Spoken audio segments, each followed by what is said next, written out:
Hello, here I am with day 2 of my essential oil adventure.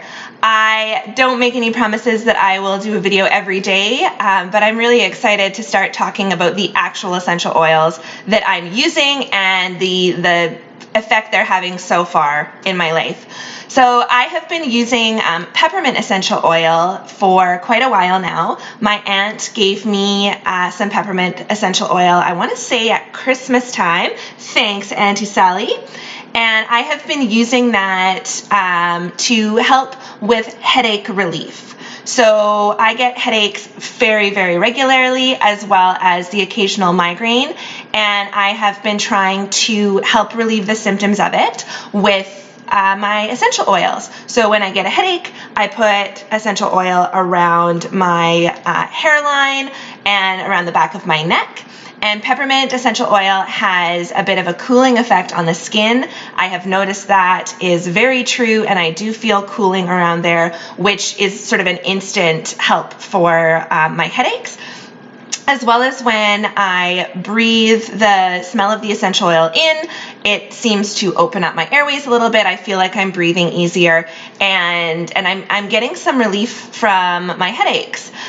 It hasn't worked for every single headache that I've had, but it is showing some noticeable improvements for when I'm having a headache. So what I've done is I have added 10 drops of peppermint essential oil into a 10 milliliter roller, and as you can probably tell, I have been using this roller fairly regularly, so it's almost time for me to make a new one. But because the way essential oils are made, they take so much plant material and it gets concentrated so much, you don't need a huge amount, and it can go a really long way. So I've been using, very little essential oil comparatively.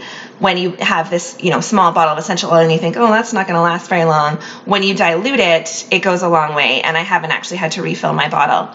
The other thing that I've been trying with my peppermint essential oil roller bottle is to use it for muscle aches. I have a sore knee, and so occasionally when I have my knees getting sore, I will rub some peppermint oil on there. Same thing, I feel that cooling effect, and it seems to give me some relief, so that's pretty exciting. The other thing, since I was getting this cooling relief, and it's, towards the end of summer, the other thing that I did was I made a spray bottle, and I think I put about 10 drops of peppermint in this spray bottle and filled the rest up with water. And I've been using it as sort of a cooling mist. I really enjoy it, and I've been spraying some of my friends whenever they complain about being hot. And it seems to help cool us down. So that's kind of a neat little thing to have happen with these essential oils. Something I've been told that peppermint oil also helps with is a bit of an energy pick-me-up. So I've tried it a couple of times. I had my rollers handy while I was driving, and so I would pull over and give it a bit of a whiff to help wake me up for long drives, and it seems to help initially. The pick-me-up doesn't last very long, especially when I'm really tired, but it does seem to perk me up a little bit, which is neat.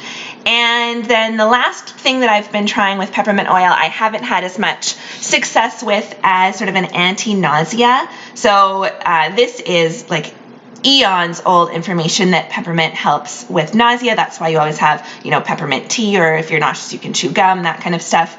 And I've been trying to smell it when I have nausea, and so far I haven't found that to be as effective as sort of the cooling sensation that I found with the peppermint oil, as well as helping treat some of the symptoms of having a headache. So that's been my experience with peppermint oil so far.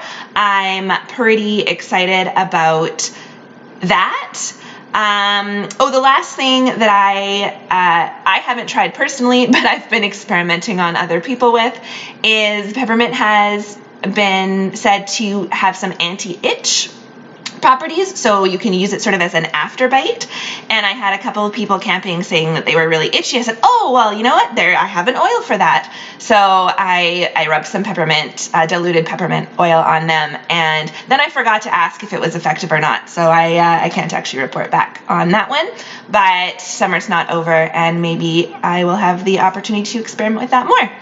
One thing that I definitely have experienced, which is not recommended, is when you put peppermint too close to your eyes. So like I said, I use it for headaches, and so I like to rub it around my temples. When people tell you that peppermint is aggressive, believe them, because yes, if it's too close to your eyes, you can feel it. It is very aggressive in your eyes, and it sort of has an astringent, stinging sensation that's not really pleasant. So be a little bit cautious when you are putting it near your eyes. But yeah, that's been my experience so far with peppermint. The next oil that I'm probably going to talk about is lemon, because I just love the smell of lemon. So you can look forward to that video maybe if I do it. So see you later.